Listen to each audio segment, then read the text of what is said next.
बहुत स्वागत है। आज हम लोग मुक्त रूप से गिरती हुई वस्तु के लिए गति का समीकरण पढ़ेंगे। Equation of motion for freely falling body.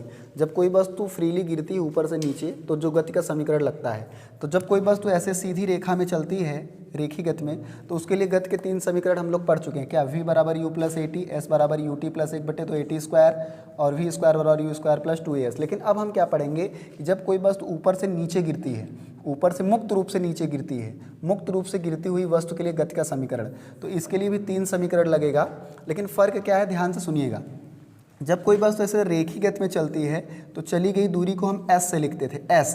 लेकिन जब कोई वस्तु ऊपर से नीचे गिराएगी तो हम s की जगह h लिखेंगे। s की जगह क्या लिखेंगे, h लिखेंगे। ऊंचाई से गिराई जाएगी वस्तु, ऊपर से नीचे गिराई जाएगी तो s की चली गई दूरी की जगह हम क्या लिखेंगे, h लिखेंगे। और जब कोई वस्तु ऐसे रेखी गति में चलती थी तो वहाँ पे त्वरण a लिखते थे, लेकिन जब ऊपर से नीचे गिराया जाता तो उसमें गुरुत्वीय त्वरण होता है तो हम क्या लिखेंगे, g लिखेंगे। तो ध्यान से सुनिएगा, जब कोई वस्तु ऊपर से नीचे गिरती है तो वहाँ पे ये 3 समीकरण फिर से यूज होंगे। लेकिन कहाँ पे क्या यूज होगा, थोड़ा सुन लीजिए। s की जगह क्या हो जाएगा, h हो जाएगा, और जो त्वरण a था उसकी जगह g हो जाएगा। तो 3 समीकरण हम बना देते हैं।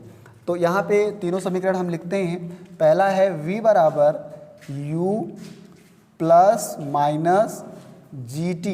ए की जगह देखिए, यहाँ पे v बराबर u प्लस था, ए टी था, यहाँ पे होगा क्या, प्लस माइनस जी टी। अभी मैं बता रहा हूँ प्लस माइनस मैं क्यों लिख रहा हूँ। तो देखिए अभी मैं चलो बता ही देते हैं। यहाँ पे जब कोई वस्तु ऊपर से नीचे गिरती है, ऊपर से नीचे गिरती है तो वस्तु का वेग बढ़ता है, और वेग बढ़ता है तो त्वरण धनात्मक आता है, तो वहाँ पे हम प्लस जी टी लेंगे। क्या लेंगे, प्लस जी टी।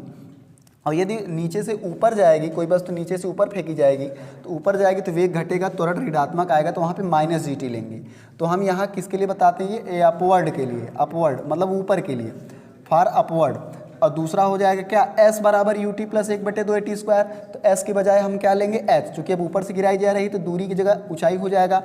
h बराबर यू टी प्लस 1/2, a की जगह हो जाएगा, a की जगह हो जाएगा जी टी स्क्वायर, a की जगह g हो जाएगा। तो हो जाएगा दूसरा समीकरण क्या, h बराबर u t plus 1/2 g t square. इसी तरीके से तीसरा हम लोग क्या पढ़े, v स्क्वायर बराबर यू स्क्वायर प्लस 2as। तो v स्क्वायर बराबर यू स्क्वायर प्लस 2a की जगह क्या है, g, और as 2as, s की जगह क्या है, h, तो 2gh। ये 3 समीकरण हो गया। लेकिन ये किसके लिए हो गया, अपवर्ड के लिए। जब वस्तु ऊपर जाएगी तो बीच में प्लस लेंगे। फिर से सुन लीजिए, v बराबर u plus g t, h बराबर u t plus 1/2 g t square, v square बराबर यू स्क्वायर प्लस 2gh।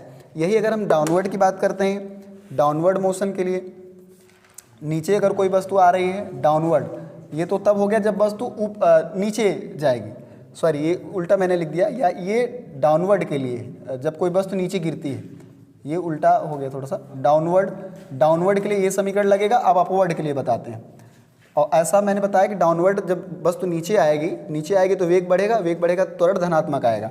लेकिन जब ऊपर फेंकी जाएगी वस्तु, तो वेग घटेगा तो त्वरण ऋणात्मक आएगा। तो हो जाएगा क्या, सब जगह वही रहेगा, बीच में माइनस लग जाएगा, v बराबर u माइनस जी टी, और s बराबर क्या, U T minus 1/2 g t square. और तीसरा हो जाएगा क्या, v स्क्वायर बराबर यू स्क्वायर माइनस 2gh। ये 3 समीकरण आपका हो जाएगा।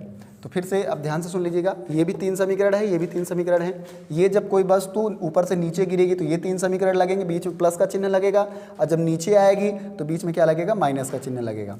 लेकिन इसका वजह क्या है, इसकी वजह है कि जब नीचे वस्तु गिरेगी तो वेग बढ़ेगा और त्वरण धनात्मक आएगा, जब वस्तु नीचे से ऊपर जाएगी तो वेग घटेगा, त्वरण ऋणात्मक आएगा।